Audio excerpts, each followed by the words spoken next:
प्रश्न दिया हुआ है जो कि आपका 2 नंबर में आता है। प्रश्न है, एक द्विघात बहुपद ज्ञात कीजिए जिनके शून्यकों का योग तथा गुणनफल क्रमशः दी गई संख्याएं हैं -1/4, 1/4। यहाँ हम द्विघात बहुपद का मानक रूप लिख लेते हैं।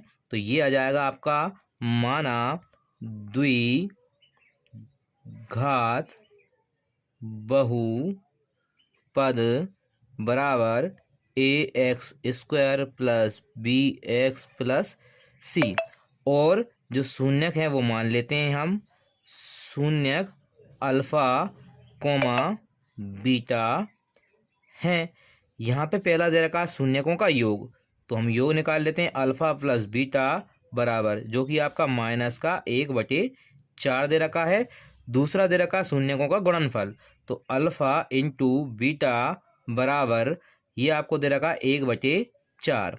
अब जो आपका शून्यकों का योगफल होता है वो आपका -b/a के रूप का होता है, जो गुणनफल होता है वो c/a के रूप का होता है। यहाँ पे हम b का मान देखते हैं, 1 आ जाएगा और a का मान 4 आ जाएगा। यहाँ भी a का मान 4 है और c का मान 1 है। तो हम करते हैं पहले तुलना करने पे आपको a का मान मिलता है, a का मान 4, b का मान आपको मिलता है, माइनस से माइनस कट जाते हैं तो b का मान जो है आपको मिल जाएगा 1, और जो c का मान है वो भी आपका कितना है 1।